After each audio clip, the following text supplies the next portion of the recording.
Magandang araw po, mga kaibigan. Welcome po sa Kalil TV. Ating pong tunghayan ang aking kwento na pinamagatang Married to the Mysterious Lover. Pero kung bago ka pa lang sa aking channel, paki-like po ng aking video, paki-click po ng subscribe button gayon din ang bell icon para lagi kayong updated sa mga paparating ko pang uploads.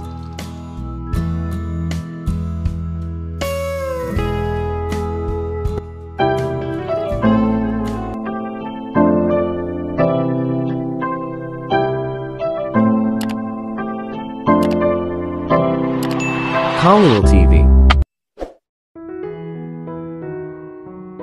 Part 13.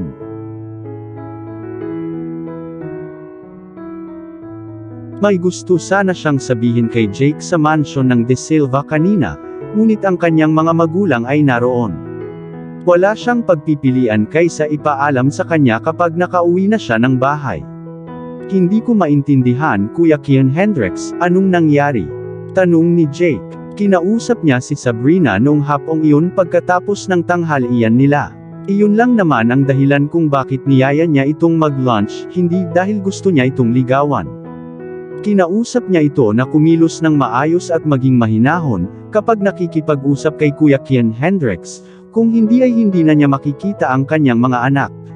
At sa araw ding iyon ay nag-resign siya sa kumpanya. Nagkaroon ba siya ng isa pang paghaharap kay Kian Hendricks? May nangyaring mali. Pumunta ako sa opisina niya para makausap siya. Yun lang ang nangyari. Noong dinala niya ang plano, inilakip niya rito ang kanyang resignation letter, paliwanag ni Kian Hendricks. Hindi niya sasabihin kay Jake ang nilalaman ng usapan nila ni Sabrina, kung ano ang sinabi nito sa kanya. That is strictly between the two of them. Sa totoo lang kuya, hindi ko alam ang sasabihin ko. Si Sabrina ay nagagalit at nakaramdam ng sama ng loob sa iyo, dahil sa nangyari sa taong iyon sa pagitan ninyong dalawa. Pero hindi ko inaasahan na magre-resign siya sa trabaho niya dahil doon. Gusto ng ibang tao na makuha ang posisyong iyon, ngunit inirekomenda ko siya base sa kahilingan ni Lance na ibigay ko ang trabaho sa kanyang kaibigan. Hindi ko pinagsisisihan ang pag-aalok sa kanya ng posisyon, ngunit ang hindi ko inaasahan sa kanya, ay magbitiw dahil may nangyari ilang taon na ang nakalilipas sa pagitan niya at ng presidente ng kumpanya. Sinabi ni Jake ang kanyang pagkabigo. Nag-good night si Jake sa kapatid at ibinaba ang tawag. Hindi niya maisip na gagawa si Sabrina ng ganoong kaselan na desisyon. Ang mga empleyado ng De Silva's company ay may pinakamagandang welfare allowance bukod sa mga insentibo at sweldo. Maraming mga tao ang nagnanais na sumali sa kumpanya, kaya't hindi sila nawawalan ng staff. Ngunit ang pagbibitiw ni Sabrina sa posisyon, ay nagpapahiwatig na hinahayaan niyang maalis ang lahat ng benepisyong makukuha sana niya dahil ayaw niyang makita ang president. Paano nakakasagabal ang opisina ng president sa kanyang opisina? Inalis niya ang kanyang lisensya upang mamuhay ng komportable, at dadaan siya sa iba pang mga aplikante at iaalok sa kanila ang posisyon sa susunod na umaga. Nagtaka si Kian Hendricks sa sinabi ni Jake. Nang mabakante ang posisyon, pipili siya ng isang mahusay na aplikante na may maraming taon ng karanasan at isang pangalan sa kanyang sarili. Ngunit sinabi ni Jake na mayroon siyang kandidato para sa posisyon. Nag-aatubili siyang hinayaan siyang punan ng posisyon ng kanyang mga kandidato, ngunit hindi niya alam na ginagawa niya ito para sa kanyang kaibigan. Pero natutuwa siya, at least nakilala niya ang kanyang mga anak. Ngayon ay nakilala na niya ang babaeng matagal na niyang hinahanap.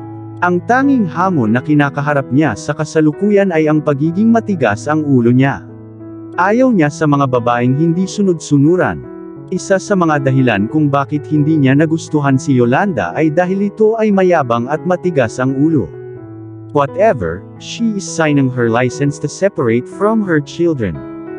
Hindi niya sinasadyang saktan ito, ngunit dahil ayaw niyang malaman ang totoo. Siya ay maaaring magpatuloy tungkol sa isang magulong pag-iisip tungkol sa kanya. Balang araw, magiging malinaw ang lahat sa kanilang dalawa. Kinaumagahan, nag-utos si Kian Hendricks tungkol sa mga batang lalaki. Mula ngayon ay ipinagbabawal na silang lumabas ng villa. Ang mga tutor ay dapat magtrabaho upang kumuha ng mga aralin at pangunahing tuntunin ng magandang asal. Magtatayo sila ng learning center para sa kanila sa loob ng malawak na compound. At kung kailangan nilang lumabas sa anumang kadahilanan, dapat silang napapalibutan ng mga bodyguard at natatakpan ng maskara. Sumagot ang katiwala at sinabing okay. Ang mga young master ay dapat tratuhin ng may paggalang, at ipaunawa na sila ay nasa ibang lugar mula sa kung saan sila nanggaling. Hindi na nila makikita si Kian Hendricks araw-araw simula ngayon, maliban kung gusto niya silang makita sa anumang dahilan. Ganyan pinalaki ang mga anak ng pamilya De Silva. Kailangan nilang palitan ang kanilang apelyido mula Castillo sa De Silva. Dapat gawin ang kanilang birth certificate at idagdag ang kanilang pangalan sa chronicles ng mga pangalan ng mga miyembro ng pamilyang De Silva. Lalo na dahil sila ang unang set ng bago at pinakabatang henerasyon ng pamilyang De Silva. Pagkatapos ay dadalhin ang mga chronicles sa kanilang lolo para pirmahan. Pagkatapos noon, opisyal na silang naging miyembro ng pamilya De Silva magpakailanman. Isasama niya ang kanyang mga anak na lalaki sa pamilya, at magiging viral sa kanila sa paglipas ng panahon. Nag-almusal siya at nagtungo sa kumpanya. Noong araw na iyon ay mukha siyang mayabang sa lahat ng nakakita sa kanya pagdating niya sa kumpanya. Masama ang mood niya at nang maghinala ang mga empleyado na nasa mood swings period ang president, maayos na nakaparada ang lahat. Sa mga ganitong pagkakataon, bawat konting pagkakamali ay nakakatanggap ng sako na sulat. Walang tanong o pagwawasto ngunit tahasan na itinapon sa labas ng kumpanya. Naobserbahan din ni Jake ang mga masasakit na salita at panunumbat ng kanyang kuya sa komperensya. Naglalabas ng malamig na aura ang kanyang mukha. Iniisip niya kung ano ang nangyari sa kanya magdamag. Nag-usap sila ng maayos kagabi, at hindi inaasahan na ganito ang mood niya sa umaga. Nag-utos siya ng hindi humihingi ng pahintulot o opinyon ng sinuman sa anumang bagay. Mukhang hindi siya nakatulog ng maayos noong gabing iyon. Pagbalik niya sa kanyang opisina, inutusan niya ang kanyang mga sekretarya na walang dapat ipasok sa kanyang opisina na walang naunang appointment sa kanya. Pumunta si Jake sa kanyang opisina. Sa kritikal na oras na ito kapag ang mga kliyente ay gumagawa ng mga kahilingan para sa disenyo at alahas, ay hindi isang oras upang iwanan ang opisina ng chief designer na walang laman. Dumaan siya sa nakaraang aplikasyon at naghanap ng mga pinakakwalipikadong kandidato at tumawag. Ang tugon na natanggap niya ay ang individual ay nagtrabaho sa isang karibal na kumpanya, at ito ay batay sa kontrata. Iyon ay nagpapahiwatig na hindi siya maaaring umalis o magtrabaho sa anumang iba pang kumpanya maliban sa isa na pinirmahan niya ng isang kontrata. Baka iyon ang dapat nilang gawin kay Sabrina. Siya ay naging pabaya tungkol dito at hinawakan ito batay sa lubos na pagtitiwala sa kaibigan ni Lance. Tinawagan niya si Lance at sinabi sa kanya ang ginawa ni Sabrina. Magpapatrabaho siya ng iba, ngunit nais lamang niyang ipaalam sa kanya na nabigo siya ng kanyang kaibigan. Hindi niya inaasahan na gagawin iyon ni Sabrina sa buong kumpanya, dahil sa pagkakaroon ng sama ng loob sa isang lalaki. Pero mas nagulat si Lance kaysa kay Jake, noong nakaraang gabi nang sabihin sa kanya ng kanyang kapatid ang tungkol sa resignation letter ni Sabrina. Hiniling ni Lance na bigyan siya ng oras at ibabalik niya ito. Sabi ni Jake, zero tolerance ang kumpanya para sa mga taong hindi mapagkakatiwalaan. Hindi niya maaaring iwanang bakante ang posisyon, dahil sa relasyon ni Sabrina sa pamilya De Silva. May inilalagay siya sa ganoong posisyon sa lalong madaling panahon. Hindi na niya hinintay si Lance na patuloy na makiusap o kumbansihin siya kapag binabaan na niya ang tawag. Kinala niya na may kaugnayan ang mood ng kanyang kuya sa malupit na pag-uugali ni Sabrina. Nagalit si Lance. Hindi niya maisip na ang kanyang pagpupursige na makuha ang posisyon para kay Sabrina ay nahulog sa alisan ng tubig. Anong kalokohan? Kung inilayo ni Kian Hendricks ang mga bata sa kanya, ang pag-alis sa kumpanya ang solusyon dito. Paano siya makakagawa ng ganoong desisyon na saktan ang kanyang sarili, at gawing walang kabuluhan ang kanyang mga pagsisikap? This is not about her alone, it's also about him. Gumawa siya ng isang taong hindi mapagkakatiwalaan. Pinapahiya siya ni Sabrina sa harap ng kaibigan niyang si Jake. Kung sa susunod, may isa pa siyang hiling na ganito, ituturing ba ito? Magkaroon kaya siya ng lakas ng loob na gumawa ng ganoong kahilingan? Sinubukan niyang tawagan si Sabrina, pero pinatay ni Sabrina ang kanyang cellphone. Wala siyang pagpipilian kundi ang magmaneho pababa sa kanyang apartment para hanapin siya. Dumating si Lance sa apartment ni Sabrina. Pumasok siya at nakita niya itong busy sa pagguhit ng draft at may hawak na isang baso ng kape ng malapitan. Lumapit ito sa kanya at nakitang busy ito. Hindi na lang nagtaas ng ulo si Sabrina para salubungin siya. Sinubukan kitang tawagan pero nakapatay ang phone mo, sabi ni Lance. Hindi siya natutuwa kay Sabrina lalo na sa desisyong ginawa niya at nag-resign. Oo, I switched it off, sagot ni Sabrina. Lubusang nalubog sa kanyang trabaho. Hindi siya interesado sa pagtawag o pagtanggap ng anumang mga tawag, kaya bakit ilagay ito? Nakaramdam na ng inis si Lance sa walang pakialam na ugali ni Sabrina. Pero pilit pa rin niyang pinipigilan ang init ng ulo niya. Bakit wala ka sa trabaho? Tanong pa ni Lance. Sa pagkakataong ito, huminto si Sabrina at inilapag ang kanyang lapis sa desk kung saan siya nagdodrawing. Itinaas niya ang kanyang ulo at pinandilatan si Lance na may intensyong pumatay. Alam niyang wala siya sa trabaho bago siya puntahan sa bahay. Why was he playing pretend with her? Napapikit si Lance. Nakita niyang galit na nakatitig sa kanya si Sabrina. Napaiwas siya ng tingin. Hindi siya pumunta para makipag-away sa kanya kundi para hilingin sa kanya na pag-isipang muli ang kanyang desisyon. Lance, tinatapakan mo ang kaba ko. Bakit ka nandito? Sabihin mo na at itigil mo na ang pagtatanong sa akin, ng mga mapagpanggap na tanong na nasa sagot mo na, singhal ni Sabrina sa kanya. Ayaw niya kapag may lumalapit sa kanya na nagsasabi ng isang bagay at iba ang nasa isip nila. Ano man ang gusto niyang sabihin, maaari na lang niyang sabihin ito kaysa magpaligoy-ligoy pa. Bakit ka nag-resign sa De Silva's company? Tanong ni Lance, hindi siya nasisiyahan sa pagsasabi at mga masasakit na salita ni Sabrina sa kanya. What business of yours is that? Ano man ang piliin kong gawin, wala itong kinalaman sa iyo. Kaya please mind your business, pinatigil siya ni Sabrina. Lance was lost. Sinabi ni Sabrina ang mga ganyang salita sa kanya. Hindi siya makapaniwala na darating ang araw na sasama ito sa kanya. Yes, it's none of my business. Ngunit nakiusap ako para sa posisyong iyon para sa iyo, Sabrina. At isa ako sa management na aware kung ano ang pinagkakatiwalaan kong candidate. Naparito ako upang sabihin sa iyo na muling isaalang-alang ang iyong mga aksyon. May oras pa at maaari nating iligtas ang sitwasyon. Maaari kang bumalik sa kumpanya ngayon bago pumili ng isa pang candidate para sa posisyon. Ang De Silva's Company ay ang pinakamahusay at pinakamataas na nagbabayad na kumpanya sa lungsod. Marami ang umaalis sa kanilang kumpanya para kumuha ng mga oportunidad na trabaho sa kanila. Paano mo babayaran ang iyong mga bayarin ng walang trabaho?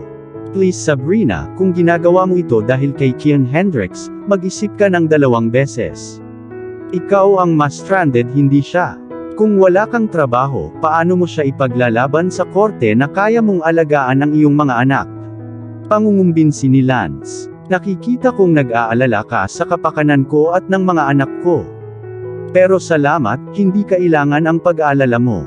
And please, I don't want you around me anymore. Tumayo ka sa akin.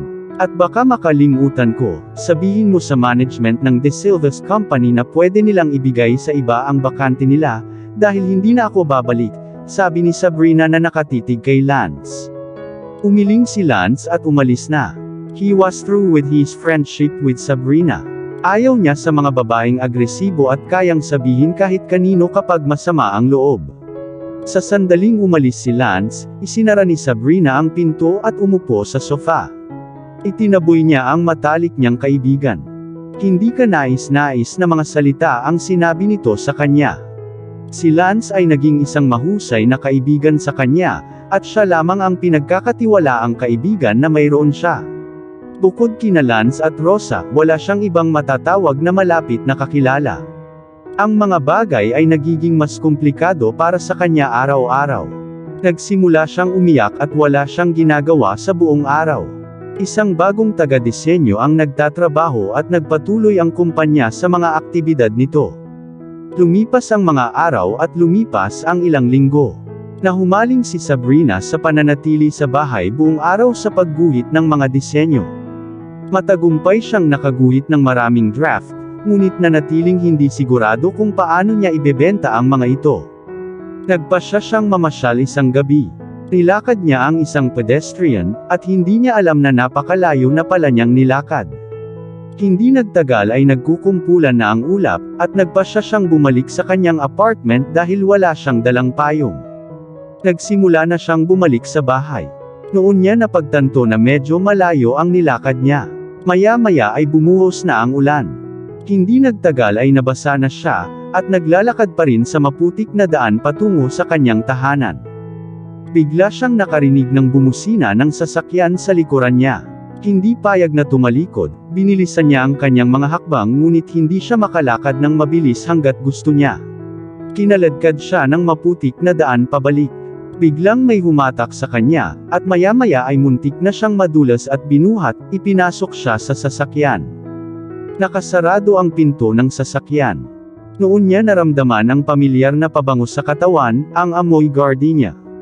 Tumingon siya at nakita si Kian Hendricks na nakatingin sa kanya ng masama.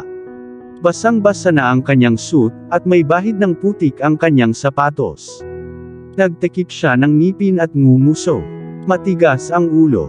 Sabi niya at sinabihan ang driver na ihatid siya kung saan niya gusto, kung hindi niya sasabihin agad ang address niya. Kaya kong pumunta sa bahay ko nang hindi mo ako tinutulungan. Naglagay ng pagtutol si Sabrina. Oo, kaya mo. At basang-basa ka na, at lumangoy na sana sa maputik na tubig. Ngunit maaari kang pumunta sa iyong bahay nang walang tulong ko. Nasaan ang address mo at huwag mong sayangin ang oras ko sa tabi ng kalsada. Wika ni Kian Hendricks. Iyon ang pinakaayaw niya. Ang mga walang magawang tao na dapat magpasalamat ay mauuwi sa pagiging ignorante, at parang isang superwoman.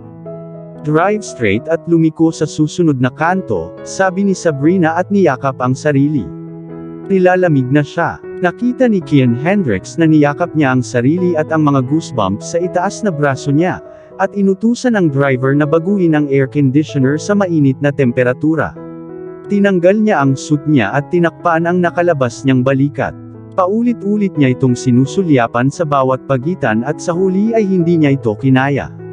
Niyakap siya nito ng mahigpit para maramdaman niya ang temperatura ng katawan nito. Hindi nakatiis si Sabrina, nanlalamig siya at nagngangalit ang mga ngipin. Dumating ang driver sa isang apartment, at si Sabrina na nanginginig ang kamay ay sinabihan siyang huminto. Nakarating na siya sa kanyang bahay at gusto nang bumaba. Hindi pinapansin ang kanyang pagpupumigla sa pinto. Lumabas si Kian Hendricks at tinulungan siyang makalabas na hinila siya sa tabi, at nagmamadaling naglakad patungo sa kanyang pintuan. Inilabas niya ang susi para mabuksan ang pinto at nanginginig ang mga kamay niya. Inalis ni Kian Hendricks ang susi sa kanya at binuksan ang pinto. Pumasok sila at isinara ang pinto sa likod nila. Tiningnan ni Kian Hendricks ang maliit na bahay, at inisip kung dito ba siya nakatira kasama ng kanyang mga anak bago niya sila matagpuan. 2 kwarto lang, hula niya. 1 kwarto para kay Sabrina at ang isa naman para sa mga batang lalaki. Sinabihan niya itong maligo muna ng mainit at magpalit ng tuyo. Tumango si Sabrina at pumasok sa banyo. Tumingalinga si Kian Hendricks at mabilis na hinanap ang direksyon patungo sa kanyang kusina. Lumapit siya doon at mabilis na nagtimpla ng kape para sa kanya. Tiningnan niya ang refrigerator at nakakita siya ng ilang itlog, kamatis, at iba pang gulay. Naghanda siya ng toast bread at ang bango nito ay umaabot kay Sabrina sa silid, kung saan ito nagpapalit ng isa pang pares ng damit. Nang lumabas si Sabrina sa kanyang silid, nakita niyang suot niya ang kanyang apron at halos maubos ang toasted bread. Lumapit siya sa kanya habang iniisip kung kaya bang magluto ng napaka-espesyal ang gayong mayabang na klaseng lalaki. Kian Hendricks, huwag kang mag-alala, magpapatuloy ako mula sa iyong paghinto, sabi ni Sabrina na nag-aalok ng kamay. Hindi siya sinagot ni Kian Hendricks, nakatitig lang sa damit niya. Naka-jean pants siya at turtleneck cardigan.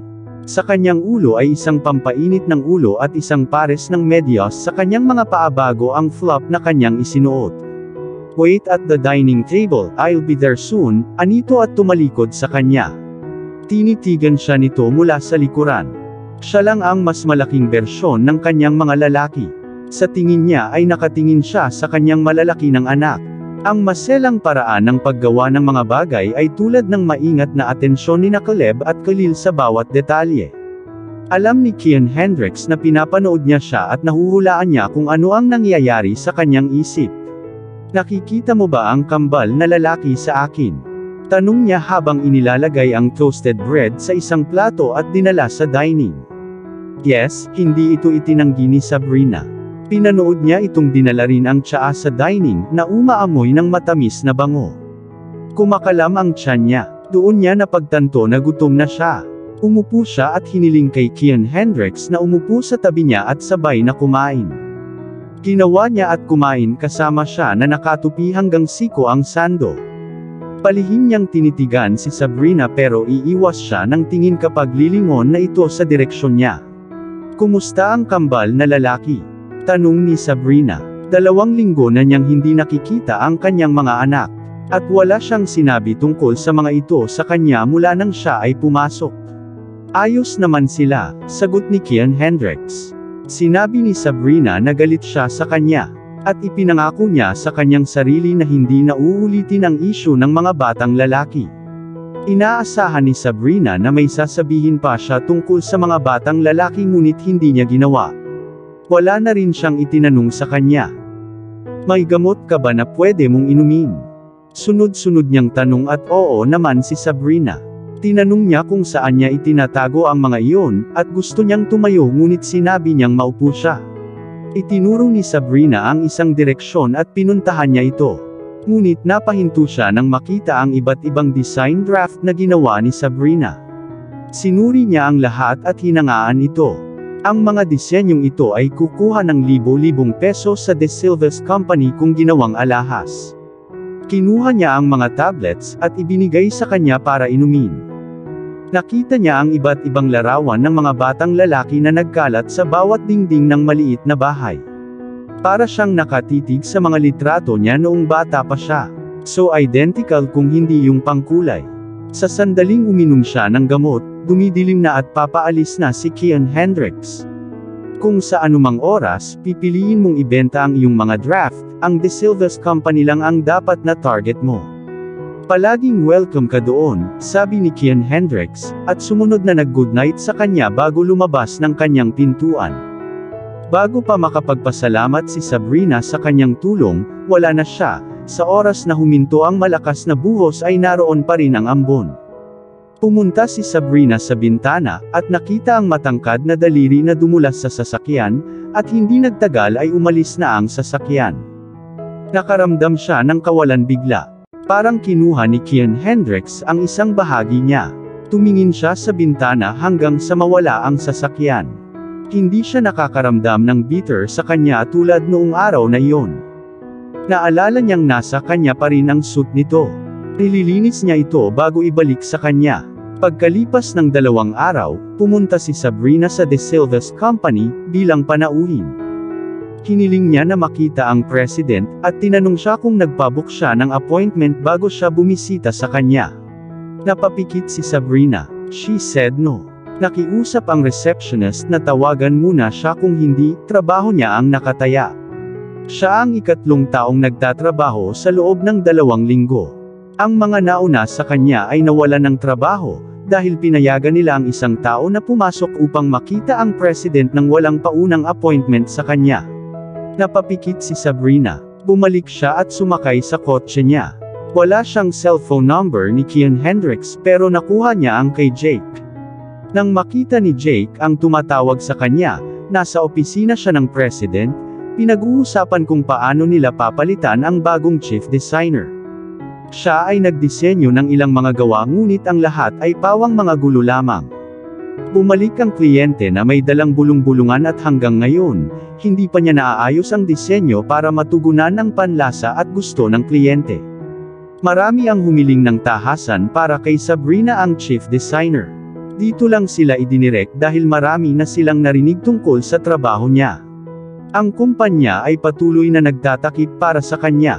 Nagbakasyon daw siya, at marami sa mga kliyenteng iyon ang nagsabing maghihintay sila sa kanyang pagbabalik. Pinag-uusapan ni Kian Hendricks at Jake kung paano muling kunin si Sabrina, at ibalik siya sa kumpanya. Sinabi ni Kian Hendricks na umaasa siyang pupunta siya para makita ang kanyang mga draft. Pagkatapos ay magkakaroon sila ng paraan upang i-pin down siya ng isang kontrata. Maya-maya lang ay nagring ang phone ni Jake. Nanlaki ang mga mata niya nang makitang si Sabrina ang tumatawag. Si Sabrina ang tumatawag. Nandito na ba siya? Sabi ni Jake sa kapatid dahil sa pananabik. Sagutin ang tawag, sagot ni Kian Hendricks. Nang makitang natuwa ang kanyang kapatid sa tawag ni Sabrina, inilagay niya ito sa speaker. Hi Jake. Gusto kong tawagan si Kian Hendricks, pero wala akong cellphone number niya. Matutulungan mo ba akong magpasa ng mensahe? Tuwang-tuwa si Sabrina sa telepono. Ganyan siya noong una siyang nakilala ni Jake, hanggang sa napagtanto niya kung sino si Kian Hendricks sa kanyang mga anak. Sabrina, honestly I am not happy with you. Paanong wala kang cellphone number ng ama ng mga anak mo? Ibig sabihin hindi ka pa nagtatanong sa mga batang lalaki diba? Ayos si Kian Hendricks, so anong message? Tanong ni Jake. Narinig ni Jake ang pagtawa ni Sabrina sa kabilang linya. Kaya lang daw gusto niyang mag-iwan ng mensahe at posibleng mula doon ay makuha niya ang cellphone number nito. Nasa kumpanya siya para makita si Kian Hendricks, ngunit hindi siya pinayagan ng receptionist nang sabihin niyang wala siyang prior appointment sa kanya. Gusto niyang sabihin ito kay Kian Hendricks na gusto niya itong makita o ipaalam sa receptionist na maaari niya itong pasukin. Bago sumagot ay tiningnan ni Jake ang kanyang kuya. Sabrina, andito ka para makita si Kuya Kian Hendricks. Anong nangyayari? Asan ka ngayon? Tanong ni Jake at nasa car park daw siya. Sinabihan siya ni Jake na maghintay sa reception, pinapunta niya ang kanyang assistant para ipasok siya. Nang matapos ang tawag, tinitigan ni Jake ang kapatid. Mukhang pinagaling ng oras ang mga sugat niya. Pumunta ba siya sa iyo? May crush na ba siya? Tanong ni Jake at walang sinabi si Kian Hendricks tungkol dito. Nagkita sila ilang araw na ang nakakaraan at pinahatid siya nito sa bahay niya. Marahil ay naroon siya upang ibalik ang kanyang suit o ibenta ang kanyang mga draft. All the same, sinabi ni Jake na stepping stone ito at agad na sinabihan ang kapatid na ipin siya at ibalik siya sa kumpanya. Bumalik si Sabrina sa reception, at tinanong siya ng receptionist kung tumawag na ba siya sa president. She said yes and she shouldn't bother, he's sending someone to bring her in. Ang receptionist ay isang magandang babae na halos 20 taon. Mukha siyang inosente at alam ni Sabrina na hindi niya ito kilala bilang dating empleyado ng kumpanya. Sumakay ng elevator si Jasper papunta sa reception. Bahagya siyang yumuko kay Sabrina at ngumiti ang huli sa kanya. Ilang linggo na silang hindi nagkikita at medyo stressed siya. Habang sabay silang sumasakay sa elevator, tinanong siya ni Sabrina kung bakit mukhang stressed siya. Okay lang ba sa kanya ang lahat? Sinabi sa kanya ni Jasper na pinapahirapan ng president ang buhay ng lahat ng tao sa kumpanya, at marami na siyang tinatanggal. Ang sabi niya ay dahil umalis siya at bumalik ang amo sa kanyang aloof personality. Tahimik niyang hiniling na sa pinakamalapit na hinaharap, bumalik siya sa kumpanya, at pagaanin ang tensyonado at natatakot na isipan ng lahat. Naalala tuloy ni Sabrina ang sinabi ng receptionist. Inalis ni Kian Hendricks ang kanyang tensyon sa mga inosenteng empleyado ng kumpanya. Hindi nagtagal ay nakarating na sila sa lobby ng president, kung saan unang naroon ang opisina ni Kian Hendricks. Pumasok siya sa opisina ng president at tumayo si Jake para salubungin siya. Pinuntahan siya nito at niyakap, ngunit maikli lang iyon. Alam ni Jake na nanunood si Kian Hendricks. Si Sabrina ay mukhang maningning at kaakit-akit. Nakasuot siya ng sky blue na fitted above the knee gown. Ang kanyang mga tuwid na puting binti ay madaling makita sa isang open-toes heel. May dala siyang sling bag sa isang kamay at isang maliit na portfolio sa kabilang banda. Hinati ang kanyang buhok sa dalawa at naiwan sa kanyang mga balikat. Naka-red lipstick siya at ang ganda niya. Ang kanyang manipis na baywang at hubog na balakang ay nagpapahot at sexy sa kanya. Binigyan siya ni Jake ng masusing titig at pinuri siya sa pagsasabing maganda siya. Umiti si Sabrina at nagpasalamat. Tumingon siya sa oras upang mahuli si Kian Hendricks na nakatitig sa kanyang katawan sa kalmadong estado. Hi President De Silva, nagpakita ng kagandahang loob si Sabrina, at ngumiti ng malapad sa kanya. Tumango si Kian Hendricks at umupo si Jake sa sofa. Sobrang gusto niya si Sabrina at hiling niya na may mangyari sa pagitan nila ng kanyang kapatid. Siya ay tinatrato ng patas at nagsilbi ng isang baso ng juice. Hindi nagtagal ay umalis si Kian Hendricks sa kanyang pwesto, at naglakad para kunin ang sofa sa tapat ni Sabrina. Siya ay dumating upang makita siya at hindi dapat umarte sa kanya ngayon. President De Silva, salamat sa pagtulong mo sa akin sa huling pagkakataon. Dala ko ang iyong suit ngunit bago umalis, lalabas ako para kunin sa loob ng kotse, magalang na sabi ni Sabrina. You are welcome Miss Castillo, sagot ni Kian Hendricks. Gusto niyang pakinggan kung ano pa ang dala nito. Nakagawa na rin ako ng draft. I would like you to see a few of them.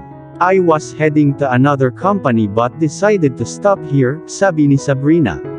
Siya ay nagsinungaling. Wala siyang pupuntahan ngunit gusto niyang ibenta ang kanyang mga draft sa De Silva's company.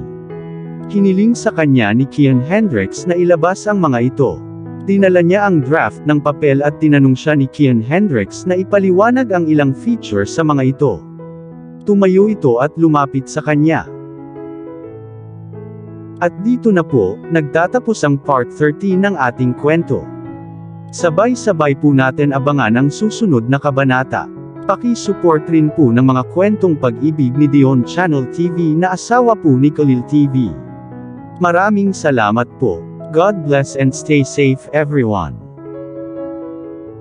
Shout out po sa ating mga kaibigan na sina Nora Abdul Qadir of Bahrain, Adelita Shirikian of Jerusalem, Israel, Marian Sushon of America, Nelly Gallo of Canada, Abun Shoji of Japan, Annalisa Trinidad of Guagua Pampanga San Matias, Evangeline Caballero of Kuwait, Karen May Plato of Hong Kong, Emma Morgan of Kent, Seattle, Washington, USA, Evain Loha of Hong Kong, Mary Ann Bacat of Abu Dhabi, UAE, Connie Maximo of Taiwan, Fielda Liwan of Singapore, Luz Tua of Israel, Anna Yu Powell of Florida, USA, Darkman Ed at Mimi of Canada, Vianeka Sagde of Kuwait, Minda Adlawan of Davao City, Marivic Barquio of Kuwait, Lorena Barbosa of Moscow, Russia, Devorah Valdez of Singapore, Janice Lunhas of Qatar, Jin Zinyu of Riyadh City, Rodover Magallanes of Hong Kong, Nitz Reyes of Kuwait, Linda Sotelo of Umingan, Pangasinan, Jasmine Ramos of Abu Dhabi, UAE, Jennifer Gonzalo of Kuwait, Jane Gupit of Batangas City, Simpatica of Singapore, Fe Cruz, Judy Char of Kuwait, Harnaba Duli of Saudi Arabia, Vladimir Casimo, Glyceria Salab, Kenta Hamamoto, Diana Francisco of UAE, Vilma Sakin, Rex Roy, Ellen Juanilo, Eve Tisoy, Zenaida Porter, Maria Luningning Fabre of Brunei, Jules HL101, Reina Roque, Gemela Dumasil, Jelon Dennis Ruiz, Helen Tambanilo of Bahrain, Mari Lupanerio, Teoni Villaris of Hong Kong, Banana Erics, Nympha Tolentino of Hong Kong, Alma 1027, Twin Angels TV, Manette Chavez of San Diego, California, USA, Dear Lady Love TV, Love Top Secrets, Debbie De La Roca, Madel Fierzos, Jenny Cabanca, Leilani Cordero, Marizel Varona, Girly Bautista, Femalig Onlina, Yasrina Abdullah, Jenny Joy Ruiz, Rosemay Oxen, Sons OFW Vlog, Castaneda Jane of Macau. Reynaldo Castaneda of Cabulo and Urdaneta Pangasinan. Sunado Abo. Esther Serdancilo. Maria Renbuentipo of Uniza Alcasim KSA. Jean the Best of England. Mary Grace Galen of Riyadh KSA. Thailand 21 of Hong Kong. Zenaida Bolo of Riyadh KSA. Cheryl Pastor of Hong Kong. Annalisa Jamie of Saudi. Mayu Calamante of Qatar. Maricel Dela of Hong Kong. Shunli Diaries. Teresita Arevalo. Raquel Kilao. Sasi TV. Merlon Basarte. Churito Flores. Gemma Valmonte. Mirna Catinina. Lisel Ignacio of Hong Kong. Elisa Orivilio of Barcelona, Spain. Coco Alcos of Germany. Naranjo Luz of Hong Kong. Manang Mary's Channel of Oman. Rovlin Gamboa of Taiwan. Deds Adam of UAE.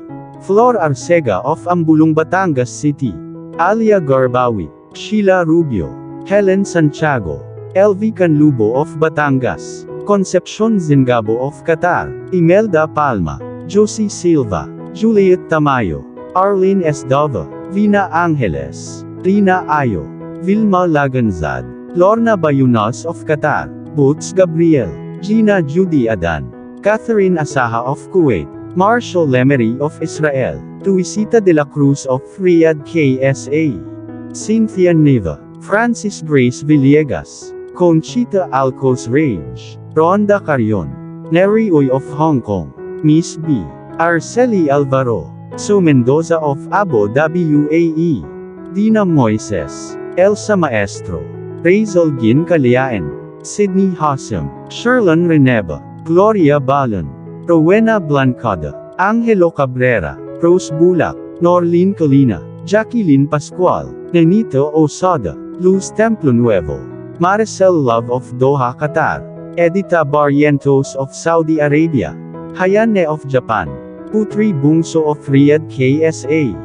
June Gwyneth Igorot Country Sounds of Hong Kong. Shirol Pasakay. Gloria Abihiro. Jeff Felgayo. Tin Oronan Updates. Gina Olan. Hala Aguilan of UAE. Hani Habibi. Lena Palail. Merlon Thomas of Bahrain. Divina de Guzman.